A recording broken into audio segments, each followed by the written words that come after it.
జూదం వల్ల ఎన్ని దారుణాలు జరుగుతున్నా ఇప్పటికీ చాలా మందిలో మార్పు రావట్లేదు. డబ్బు లేకపోయినా అప్పులు తీసుకొచ్చి మరీ ఆన్లైన్ బెట్టింగ్ ఆడుతున్నారు. చివరికి ఏమీ చేయలేని నిస్సహాయ స్థితిలో ఆత్మహత్యలకు పాల్పడుతూ కుటుంబాలను రోడ్డున పడేస్తున్నారు. జూదంలో మునిగిపోయి బయటకు రాలేక భార్య, అభం శుభం తెలియని పిల్లలను చంపి వాళ్లు చనిపోతున్నారు.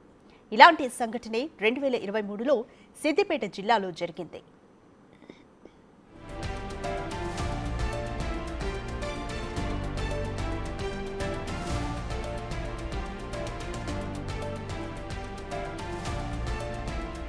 బెట్టింగ్ గేమ్కు అలవాటు పడి అప్పుల పాలైపోయి కుటుంబం మొత్తం ఆత్మహత్యకు పాల్పడిన సంఘటన సిద్దిపేట జిల్లాలో జరిగింది.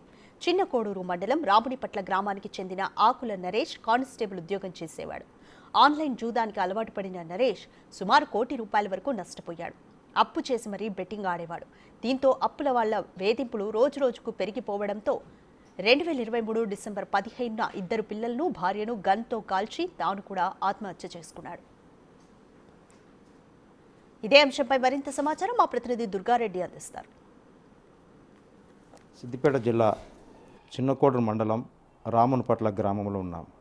రామునిపట్ల గ్రామంలో డిసెంబర్ 23, 15 నాడు కానిస్టేబుల్ కలెక్టర్ గన్మెన్గా పనిచేస్తున్న ఆకుల నరేష్ ఆన్లైను గేము ఆ తర్వాత వివిధ కారణాలతోటి దాదాపు ₹1 కోటి వరకు అప్పు చేసి అప్పటి వరకే చాలా 60-70 లక్షలు కూడా చెల్లించిన మిగతా వాటిని చెల్లించలేకపోవడంతో వాళ్ళ వేధింపులు భరించలేక తాను పిల్లలను ఇద్దరిని ఆ తర్వాత భార్యను కూడా గన్తో కాల్చి ఆ తర్వాత తాను కూడా ఆత్మహత్య చేసుకున్నాడు.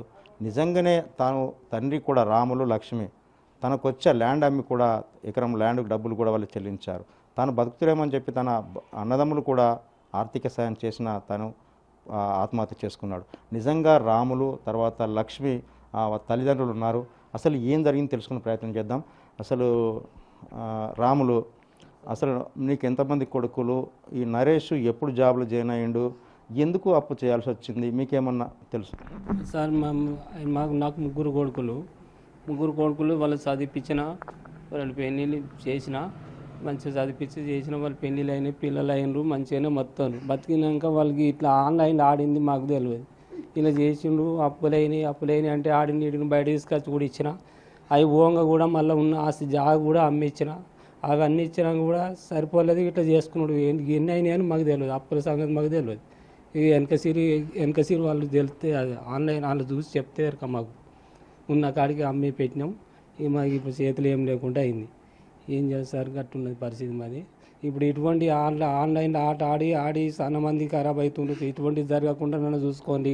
ఇక ముందన్న మా బాధ మాకు ఉన్నది. ఇప్పుడు ఎంత ఆవేదన పడుతున్నామో, ఎంత ఏడుస్తున్నామో, ఇక ముందు ఇటువంటి ఎవరు కూడా జరగకుండా కూడా మీరు చూసుకోవాలి. దయచేసి అందరూ మంచిగా ఉండాలని చూసుకోండి. ఇక జరగనీయకూరు ఇటువంటి.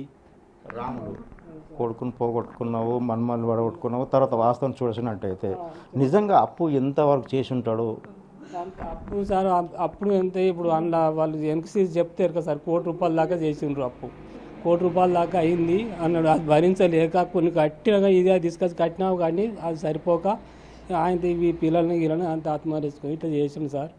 ఈ రకంగా జరిగింది. ఏం చేయాల్సి ఉన్నది అది. చూడొచ్చు, నిజంగా రాములు కొడుకును పోగొట్టుకున్న తర్వాత బాధ. తల్లి ఉన్నది. తల్లి అంటే చిన్నప్పటి నుండి తాను కష్టపడి ఆమె పెంచి పెద్ద చేసి ఉద్యోగం వచ్చిన సంతోషం ఉన్న సమయంలోనే ఈ సంఘటన జరగడం, ఆ లక్ష్మి చూస్తుంటే కంటతడి ఎలా ఉందో మనకు తెలుస్తుంది. నిజంగా అమ్మ, అట్లా మీరు ఏడిస్తే ఏం చేయలేరమ్మా. అసలు నిజంగా నరేష్ కానీ అప్పుడు ఇట్లా అప్పులు ఉన్నాయి ఇట్లా ఇప్పుడు చెప్పాడు, అసలు ఏం చెప్పలేదు. వెనక సిరి తెలిసింది చనిపోయినాక. నరే ఎంత పని చేసిన కొడుక, మేము కష్టపడ్డాం కొడుక, కైకి చేసి చదివించినాము. 2 ఎకరాల్లో భూమిలే కొడుక.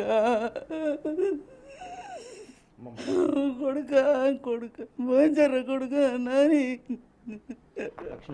అసలు నిజంగానే సరే ఇప్పుడు బాధపడుతున్నా, బాధ ఆడకుర్రి అయ్యా, ఆటాడకుర్రి.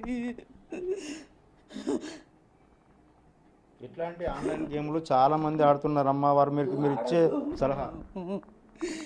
ఆన్లైన్ ఆడద్దు, మేము తవిసిపోతున్నాం. మేము ఉన్న ఒకటే, పోయినా ఒకటే, మేము దీనికి భరించలేము. ఇక కూడా ఆడకూర్రి. చూడొచ్చు నిజంగానే వాళ్ళు చిన్న పిల్లలు ఇక్కడ ఫోటో పట్టుకున్నారు నరేష్ ఇది. ఆ తర్వాత కూడా ఇద్దరు అబ్బాయిలు, ఆ తర్వాత భార్య తన నరేష్. అంటే వాళ్ళు జాబ్ 2012లో జాబ్ వచ్చింది. అంటే దాదాపు 10 సంవత్సరాలు కొన్ని సంవత్సరాలు సంగారెడ్డిలో పనిచేసిండు. ఆ తర్వాత ఇక్కడికి వచ్చిన తర్వాత ఆ ప్రశాంత్ జీవన్ పాటిల్ కలెక్టర్గా పనిచేస్తున్న సమయంలో ఆయన గన్తో ఫైర్ చేసుకొని ఆత్మహత్య చేసుకున్నాడు. అంటే నిజంగా చాలామంది ఆన్లైన్ గేమ్ల ద్వారా కోట్ల రూపాయలు పోగొట్టుకుంటున్నారు. నిజంగా చూస్తే రాములు లక్ష్మి ఏ విధంగా బాధపడుతున్నారు. ఆ తర్వాత ప్రభుత్వం కూడా సాయం చేయాలన్నా కానీ చేసే పరిస్థితి లేదు. అంటే ఇన్సూరెన్స్ కూడా లేదు, రావడం లేదు. ఎందుకంటే అప్పుడు ఆయన దగ్గర ఆయన జాబ్ సాలరీస్ కట్ అయిపోయిన ఇన్సూరెన్స్ డబ్బులు కూడా తాను ఆత్మహత్య చేసుకున్నాడు కనుక ఇవ్వలేమని చెప్పి చేతులు ఎత్తేసారని తెలుస్తుంది. నిజంగా తన తమ్ముడు నరేష్ వాళ్ళ తమ్ముడు శ్రీకాంత్ ఉన్నాడు. అంటే ఆ శ్రీకాంత్ను కూడా అడిగి తెలుసుకునే ప్రయత్నం చేద్దాం. అసలు శ్రీకాంత్ అన్న గేమ్తో పాటు డబ్బులు నష్టపోయిందని అంతకుముందు మనకేమైనా తెలుసా, లేకపోతే అసలు నిజంగానే ఎట్లా తెలుసు? అంతకుముందుకు అన్నయ్య చాలా కష్టపడి జాబ్ తీసుకొచ్చుకున్నాడు, కష్టపడ్డాడు, ఫ్యామిలీ అంతా సెట్ అయింది. కాకపోతే మంచి వ్యక్తి మా అన్నయ్య. ఒక ఆన్లైన్ గేమ్ బెట్టింగ్ ద్వారానే ఆయన ఫ్యామిలీ మొత్తం కోల్పోయాడు. ఆయన కోల్పోవడం వల్ల గేమ్ వల్లనే మొత్తం ఫ్యామిలీ కోల్పోయాడు. ఆయన వేరే అలవాట్లు, మంచి వ్యక్తి మా అన్న, చాలా బాగా చూసుకునేవాడు.